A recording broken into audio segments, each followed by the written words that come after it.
is it available across all Citrix Cloud It is. planes? Yeah. So Yep, in public preview. Okay. Yeah. Okay. Very good. Yep. It's right available at the top. You'll see a Citrix Aidrien button. You can click right on it and start using it. For our on-prem customers, that's expected later in 26.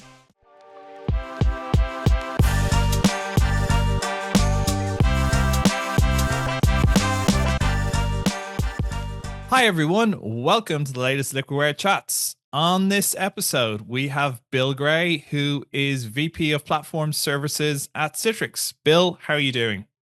Oh, doing great, James. How are you? It's great to be talking to you during the holidays. Excellent. Yes, as you can see, I have my Christmas sweater on, and for anyone who can't see, it is Star Wars: The Empire Strikes Back. So, because I'm a Star Wars geek, as everyone pretty much knows. So, Bill, me and you first, we worked together at a consultancy called VDX in 2011, and so we've obviously been directly involved in EUC for a very long time. So, in your opinion, what do you feel has stayed the same in EUC and what has changed the most? Yeah, no, James, it was great to see you. Actually, I think we saw each other. We did. We saw each other in November at Ignite, which was fantastic. And, so I had to go all the way to San Francisco to see you. We still look as good as we did back exactly 14 years ago, right? Gosh, when we worked together, we were in labs with customers, working on some of these EUC solutions. I know. We were actually doing practical EUC. We were hands deep in labs, as you said, in server racks and everything like that. And we were down in the basement, weren't we? With that particular customer. Yeah. One of them. We didn't see daylight. They didn't allow us to see daylight. No, we didn't. But it was great working together. I really always enjoyed that. And I think it shaped a lot of what we do. And now we have kids. Like before, I think I had one child, and then I don't think you had any yet. So I didn't have any when we first worked together. No, now I have two. So we were really young. So now I have three. So it was a great time. It's great to be here again with you. So what has stayed the same in EUC? I think it's the same challenges, right? What is our mission as an EUC organization? It's really to deliver an experience for our end users and the end users that we serve. And if you think about it, that hasn't changed. End users still have roles to do, and technology and IT is here to help our end users meet the requirements of their role, right? And I don't think that's changed. Sure, maybe some of the apps have changed, and the horsepower of the infrastructure and perhaps the cost of it. Gosh, you look at RAM prices. I was looking for some RAM for my son who's got a gaming rig, right? And I was looking for some RAM for him for Christmas. And gosh, the price has gone way up. So some things have stayed the same from the experience perspective. Infrastructure costs have changed, maybe good or bad. So I think though overall our mission stays the same, to serve our end users. Yeah, I agree with that. And what we particularly found is that we ran a webinar quite recently, and it was all about login breakdown.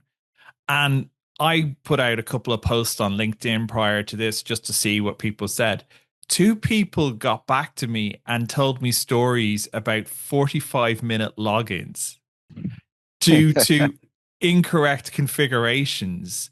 And one case was a doctor's surgery where the assistant in the surgery had to go in and log in the doctors 45 minutes before they arrived, because it was pulling down a 10 gig profile every time it logged in because someone hadn't configured it properly to cache the profile. And it just some of the figures I heard when I was hearing, we're dealing with logins and issues with login breakdown and all of that kind of stuff in 2025. It's like, yes, things have changed, but some things are still the same. Like we're Yep. still dealing with, those problems which cause real impact on users. And, you would assume in this age we would be far further along. And it just seems that in fact, we're not. we're, Yeah, no, we've user just added, profiles still haven't we've just changed, right? added layers of complexity to things, but the fundamental issues are still the same. Yeah, yeah, absolutely. Windows profiles haven't changed. There's still, when you create users, there's still the user profile path, right? When you Exactly. create them in Active Directory. So no, Yeah. absolutely. That has not changed. So, what do you feel has changed the most? What has changed the most? I would say the growth of cloud, right? Cloud infrastructures. And then I'll say, the complexity of applications and where they're located and how they're delivered. And from the perspective of number one, the infrastructure, right? Let's talk about the infrastructure for a sec. Mm-hmm. If you think in 2011, I mean, when we were working with our customers back then, there was no such thing as really Azure and AWS and Google, all these infrastructures, all these hosted infrastructures Mm. where you pay by the hour or and pay for the Consumption. storage, right? For the Mm. consumption of Yeah. these solutions, right? So, you didn't have Windows desktops in the cloud in a hosted Microsoft environment or AWS. You didn't have any of that. It Mm. was all on-prem hardware. Um, so I think the location of infrastructure where these desktops are being delivered from, for example, in the VDI space, has changed the most. And then second, SaaS, if we think of SaaS services, they were growing. I mean, you had, Office, Microsoft 365 had kind of just come out, if I think about Mm. it, around 2011. You had some other third-party services that were hosting infrastructures. I remember, for example, an Exchange infrastructure, right? But 2011 is really, I believe, when the 365 solutions started to come out. So I think this SaaS concept, again, everyone had most of their core business apps or business critical apps, you like to call them, right, delivered from an on-prem data center in their four walls that they owned. They could harden 100% the way they wanted. That's obviously not the case today, where you have apps coming from all sorts of different places, from on-prem data centers, from hosted services where you're paying for kind of the tenant in one of these Mm. cloud services, and then the SaaS where you don't have any real control. It's where the vendor has decided where they're going to host this commercial application. I was going to say, I thought that users and the user demands had changed quite considerably because, as we said, when we first started in 2011, we provided a lockdown desktop and you can't do that anymore. That is not, that is not what's acceptable Yeah, to users. They need, there's different demands on infrastructure these days. yeah, it's a great point. I don't know if the demands have necessarily changed. I think the core point is, and maybe this is always the way I've approached technology and EUC in my role, right, where I fit into this, is I'm here to help either make my direct reports successful or help make the business that I'm supporting more successful. Mm. If you think about before I joined Citrix, where I came from and spent 10 years in the healthcare space, my core goal and mission never changed. Is IT is here to be a partner to the business to help the business drive their goals and outcomes. And two, what are the employees in those business roles doing? They have a role, and we're here to help make sure they can deliver that role or conduct that role or perform that role as best as possible. So sure, while maybe the demands have perhaps increased as we've grown more reliant on technology. Two, where people are, if we think, gosh, when we think of what's happened over the last 5 years all over the world with the pandemic, right? The place perhaps where they're actually interacting, typing on the keyboard and have the screen has has changed. The core value and the core goal, I don't think has changed.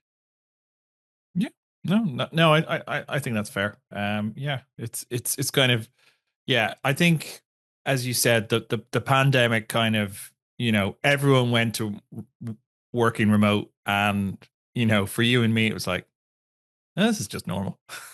Yeah, yeah, exactly. We've been doing this It forever, was right? like, I still remember, and it's like, I've been doing this for 4 years before this Right? happened. Like, this is nothing new Exactly. to me, and I still work remotely now, so it doesn't make a difference to me. But yeah, I think that definitely has changed. I suppose we're very much now in a kind of a hybrid work scenario. Some people work in an office, some work remote, or just work anywhere where they have a device with them. So I think that's kind of one of the biggest changes. Is we very much, when we first were in 2011, it was all about, office based work, with very Yeah, little remote.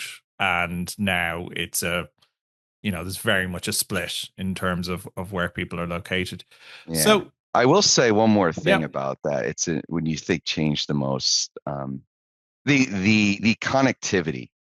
I Mm, mean, gosh, if you think all of this hybrid work of where we are, I yeah. remember going in the Starbucks and paying for Wi-Fi, right? Some of Yeah. those, and you go on the plane now, and look at when you go on even an aircraft now. You you've Mm, got you've got high speed internet, that actually works, um, to be able to do a lot of different things. So I think that has also changed. Just the connectivity has gotten a lot better, which just makes yeah. this world even more interesting. Yeah. No, I agree, though. Have I kind of like the fact that you can switch off in a plane, so I'm not a big fan of internet on the plane. So I Yeah, kind of it's like, too tempting. It's too tempting to work, right? I know, I know. The only thing I did was, when Ireland were playing in a soccer qualifier, when I was flying over to Ignite, I turned on the data so I could get the score and talk to some of my friends. And that Yeah, was the only thing. Turn it off straight away, because it was like, it's not cheap either when you're in a plane, obviously, because no, of the limitations. But again, you're talking about, you can work anywhere, and connectivity has changed. Now, obviously, there are black spots. Like, I can go to parts of my house and my 4G just falls off a roof. I don't know right. why, but that's just the way it is. Um, so yeah, there's always going to be challenges, but yes, it has dramatically improved. So, just to kind of look, as we said, your role is VP of Platform Services at Citrix. What exactly are platform services? Yeah, so platform services is we've had different iterations of this concept, I'd say, at Citrix over a number of years. But this is really rethinking that concept. So if you think about what we offer now, if you think of Citrix 5, 6 plus years ago, for example, there was 50,000 SKUs, right? There were all these different SKUs for different editions. You had Zen Desktop Platinum, you had Zen App Advanced, you had all these different things.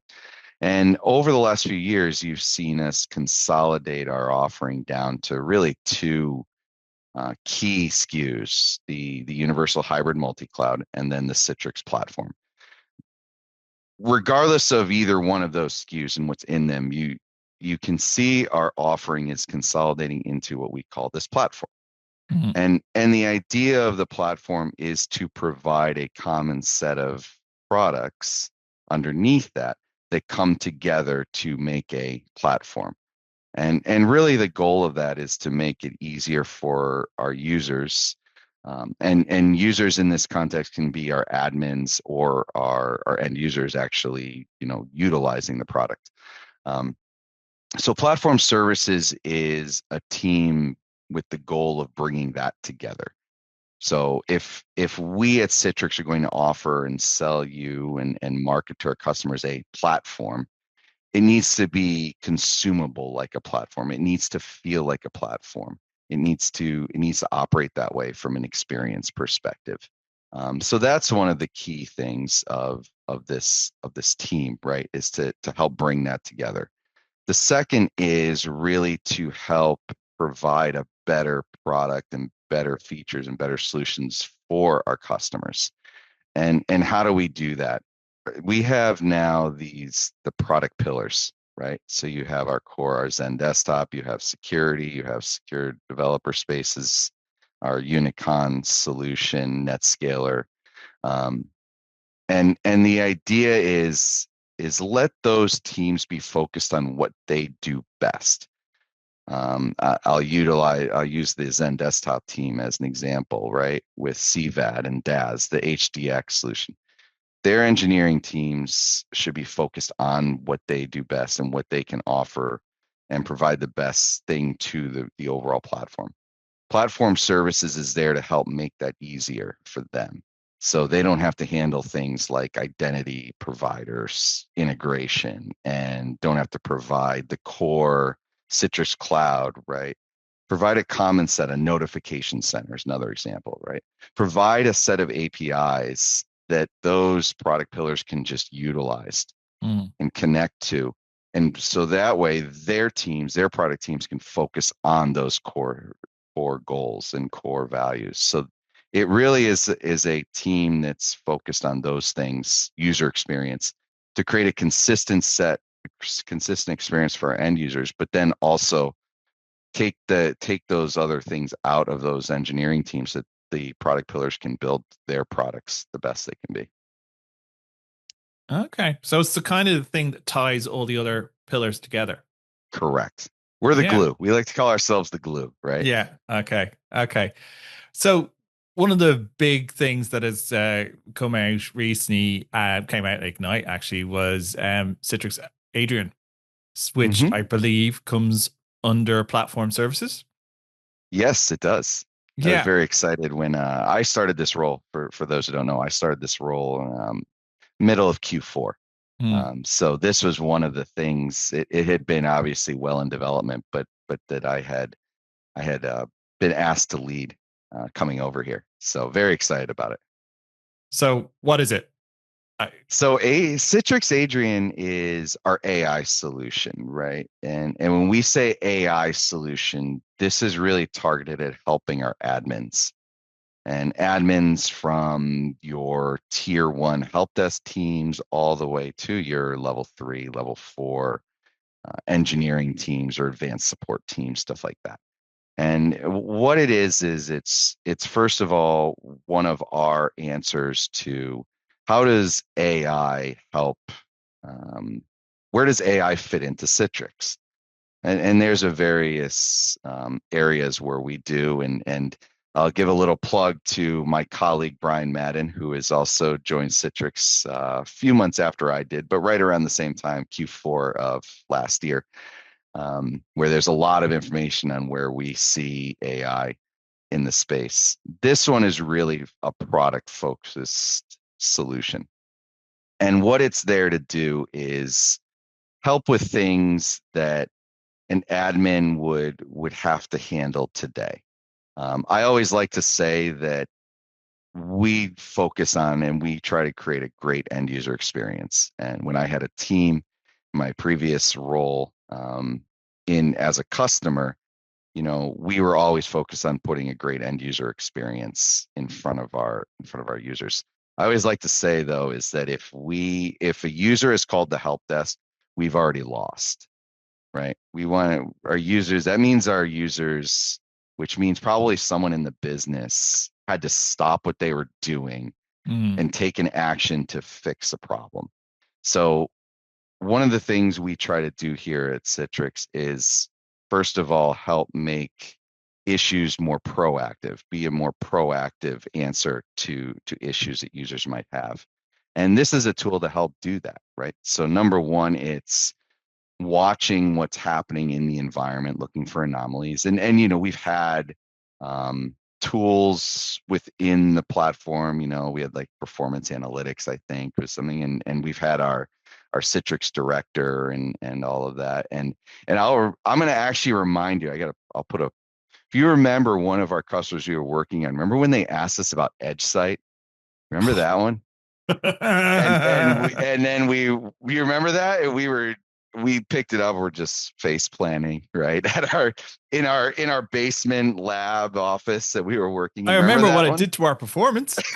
You did that too, right? Yeah. Um, I had to put a plug in there because I distinctly remember sitting next to you when we were asked to look at Edge Site, and we both kind of looked at each other, I think, and said, "Oh no, Yeah, please." yeah, yeah. Um, Please, no. Yeah, yeah, no, because please. I had previous experience where in one of my jobs in Ireland, and we had enabled full Ed site, and our performance numbers of users per desktop just dropped, and the Yep. CPU and memory spiked because we hadn't with Outside. Essentially, you had to like really pare it back to not be Right. logging constantly because it just is so demanding. And then trying to analyze the data was, yeah, we've come a long way from Outside, thankfully. Yes.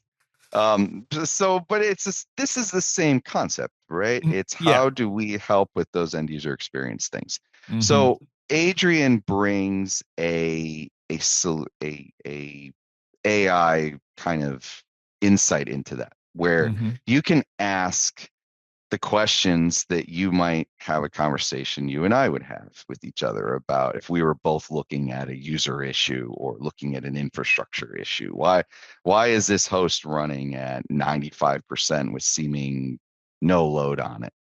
Mm. You can ask those kind of questions, and Citrix Aidrien will give you answers that are, first of all, natural, real language answers Hmm.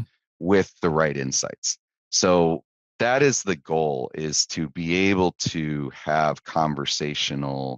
um, have conversations that you and I would have troubleshooting. But this says, obviously with that AI bend to it, you look at all these chat GPTs, Geminis, you ask them questions and you get a natural answer back. Yeah. That is the goal here. Um, right now, then the second part of that is also to take some actions, right? So I'll give This you is where it gets interesting, in my opinion. exactly. Yeah, it's Yep. like, yeah, like what Exactly. action are you allowing it to take? And, guardrails are where, this is where guardrails come in because things can go Yes. really badly wrong. Stop a service A, bang, there goes your server, like, or something, Yeah. or, oh, make this server run more efficiently. Okay, why are there no users on it? Right. So I'm really glad you asked it that way, because this is one of our core guiding principles is there's really limited to no action that we have Citrix Aidrien taking today. Hmm. We have approached this in a very, very methodical way. And we've done that because we know we have some very large customers who conduct business that we don't want it, we can't impact. If you Hmm. think about what Citrix has been utilized for Oh, over yeah, the years. absolutely.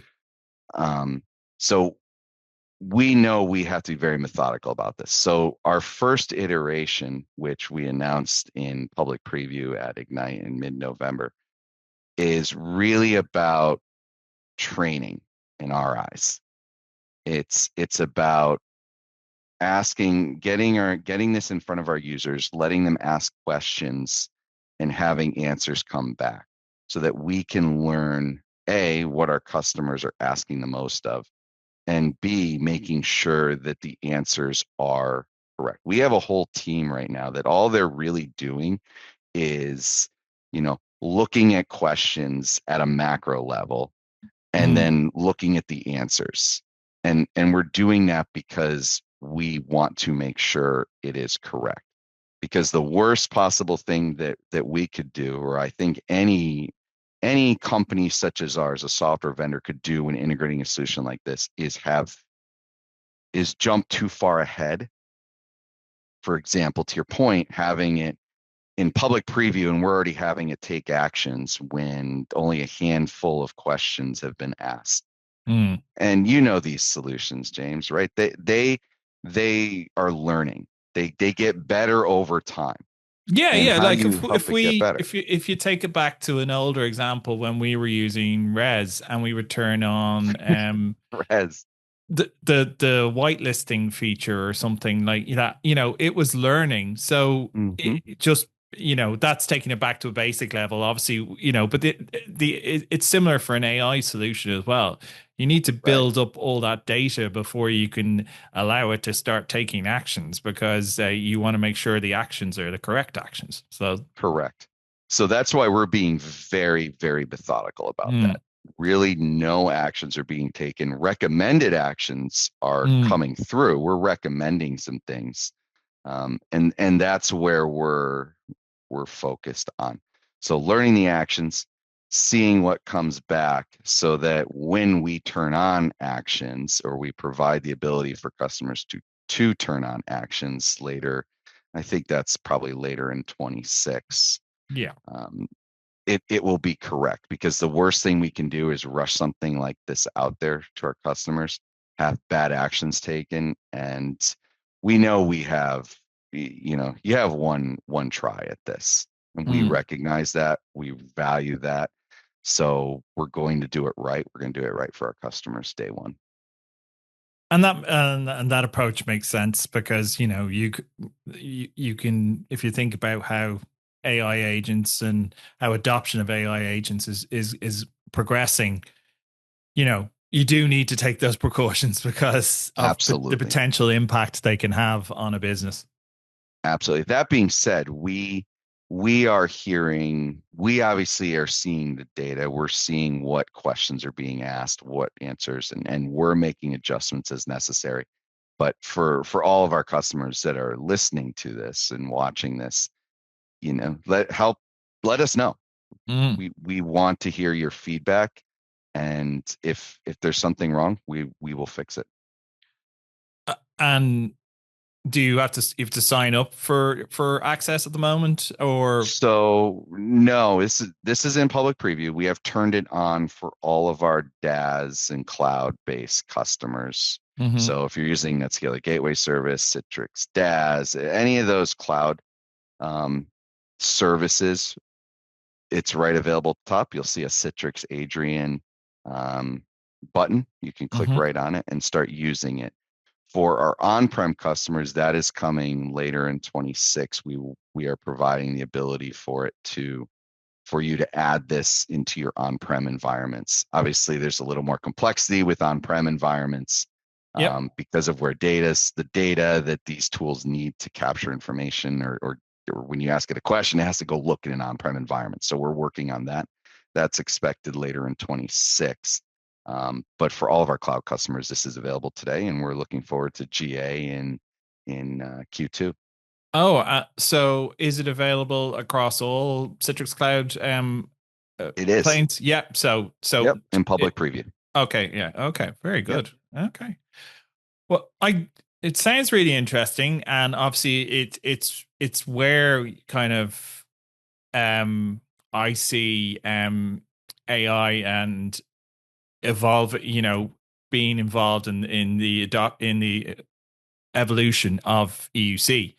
And, Mm, it's something I have put out there a bit is like, EUC gathers, so most tools, our own included, gather so much data, and the analysis and kind of working out what that data is saying is where I think AI brings real insight in EUC because we have so much data, and the getting what you need out of it is sometimes the issue we have with these solutions. yeah, absolutely. I mean, think about troubleshooting and what a lot of our admins do when they troubleshoot a Mm, user issue.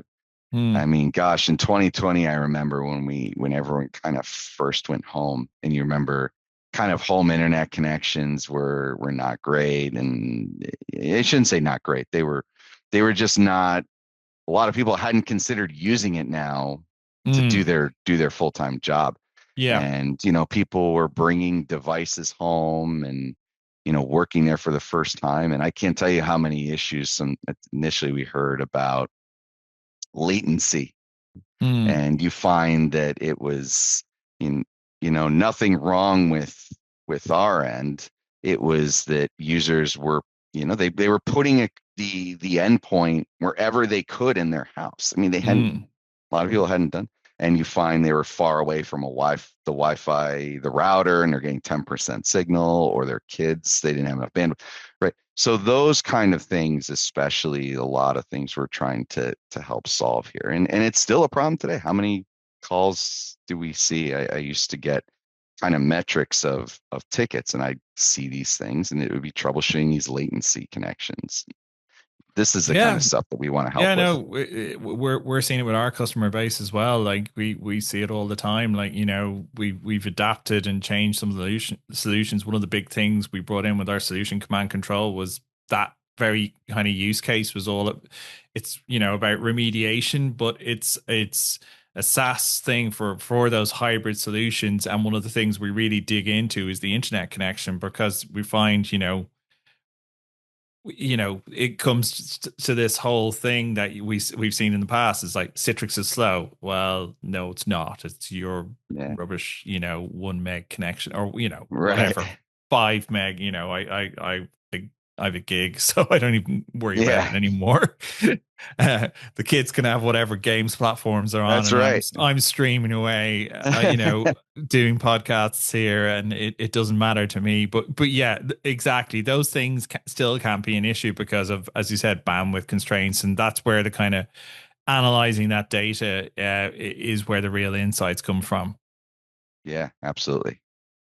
But no, it's an interesting evolution, and I think we're going to see more and more things like that. And we're obviously working on some stuff ourselves about what we're going to do on that side of things. So so the I think the key one is it should take away that whole Citrix is slow thing, which we've had to dealt with our entire Right. working careers. Because it should Absolutely. be, no, it's not. Here's It's not exactly what's Citrix, wrong. right? Yeah, and as I said, that's why our command control solution has been brought in to kind of across those kind of Citrix and other environments to find those kind of issues, pinpoint them, and then fix them. Because you can take action straight away. So that's kind of where I see the changes in these solutions. Yeah, absolutely. Yeah. So, so it does look like essentially, we are seeing an evolution in EUC, but due to the introduction of AI, and it seems like time to resolution should get shorter, as a result of solutions like Adrian and others that are going to come to market. So Yeah, that in turn should lead to better user experiences. absolutely. And we're also looking to utilize this to help for product currency. A lot of the things that we find with our customers is um, keeping the environment current. And when it comes to either the VDA or if you're on-prem, the DDCs and the different pieces of the infrastructure. And in the past, that was a fairly a complicated activity. And when it's complicated, our customers consider it higher risk, which is absolutely critical and important given the SLAs and again where we play within the enterprise.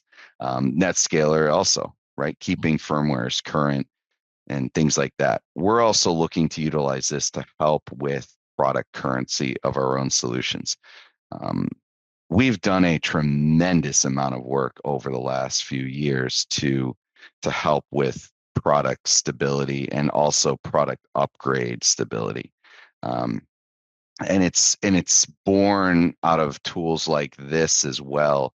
If we look at the future and look at a lot of your modern apps today, they just update, and most people don't even think about it. And they're critical things. I mean, look at web browsers these days. They pretty much just update on Mm, their own. Um, and they do that for security reasons, for experience and better performance. We've all heard the different reasons. And this is a tool also where we're hoping to help drive that with our customers. Have Give our customers the confidence that updating and keeping it current is going to give you the best experience. Look at our 2507 LTSR of CVAD. You've even seen publicly some customers talk about the performance gains and things like that. But we have mm, to help get our customers there. So it's tools like this, and it's confidence in the tools that we're building and our methodologies that we want to continue to get our customers to upgrade to the latest versions. And again, one of the things we're also thinking about with this is how can we help make that a faster and a more low risk experience. So continue to see that evolving over time mm. with this solution. Yeah, that makes sense. That makes sense, obviously, because you want to.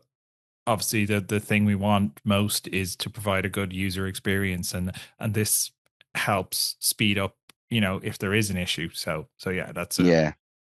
yeah. And also for secure, and also the other thing, this is one I wanted to call out from a NetScaler perspective, is we want you to also upgrade for the right reasons. If you're going to prioritize an update, let's say of a NetScaler firmware, you want to know how it's going to help you, right? Because like a lot of firmwares, there's some people that just want to always be on the latest and greatest. Doesn't matter if it actually solves a problem they have or their their desire to have that Mm, latest version. And there's always that customer, but then there's the more risk adverse customers based on the environment they're using this in and things like that.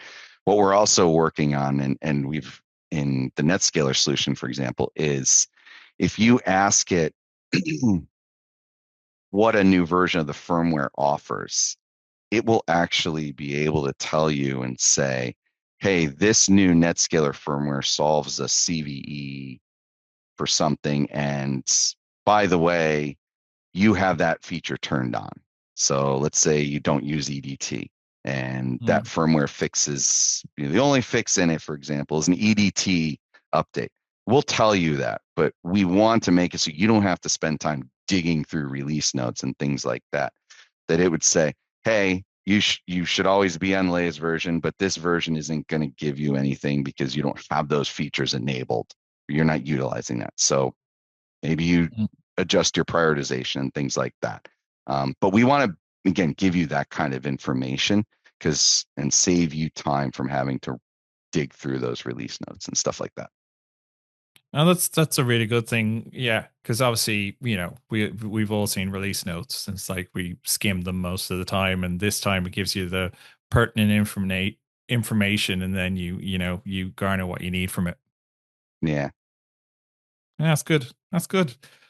So, just to kind of close out, what's your kind of prediction for what we'll see from EUC in 2026?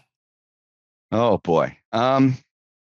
So I think first of all, obviously this AI type of thing, you're going to see more and more AI engine solutions for number one, admin workflows, right? You're going to see, I think things like Citrix Aidrien are going to continue to grow, right? Um, Maybe also go from an information solution like we've talked about to an action, or being able to orchestrate an action based on the information. I think that's number one. I think you're also going to see AI continuing to come into the workplace from an end user perspective. So not just for admin workflows, but how are these solutions, how is AI going to come into play there? You've seen, Microsoft make the big push with Copilot in the Office apps, for example. You're going to see a lot more of that across wider variety, broader applications. I think that's number one. Number two, I think you're going to continue to see the browser come into play. Um, you know, we have our partnership with Google with Chrome Enterprise Premium, and you're going to see a lot more of that. I think you're going to see that browser market continue to grow very heavily as you see more and more applications moving away from the kind of OS specific build or concept from Win32, from Apple native apps. It's not just a Microsoft thing, right? Mm. You're seeing more and more apps sort of standardize around the web browser and become web-based. That's going to continue to grow, and I think it's going to continue to drive how we build an experience around that and what that looks like. What does integration look like? What does the look and feel look like? Because that's the key. I always the tech I always like to say is the easy part. We Hmm. can write, we're technology, we can make it. The art of what we do is how we build the experience. How do we make those things that you and I probably say, it's copy and paste between two applications. You and I probably just go, yeah, it's Control C and Control Yeah. V or things like that. But that's the art. Those are the little details that our end users get very frustrated with when, again, they're in the business, they're trying to do their role, they're not technologists. Those things need to just work. Yeah. So I think you're going to continue to see that. How does that take place? How does that come together? I think that's a big piece of what you're going to keep seeing. Yeah. Yeah. No, no, no, I agree. I agree. Yeah. As you said, it's that kind of how things come together. That's how it and makes it easier for the end user. That's the kind of key to all of this, and it's why we do what we do. Is because Absolutely. we're trying to make things easier for the end user by being able to detect things, fix things, get their applications in place, their profiles, all of those kind of things that, both our companies' products together do essentially. So, Absolutely. Bill, this has been an absolute pleasure. So, thank you very much for being on the Thank podcast. you. And No, we will, it's great. It's yeah, great to see you. Great to chat again. Like I said, we used to have these conversations, I think, down in the basement. So it's great to be up on a floor with sunlight and be able to talk. It's great to see you again. excellent. All right. Thank you so much, Bill. And thanks everyone for watching, listening in 2025. We'll see you in 2026. And yeah, thanks very much. Thank you. Take care.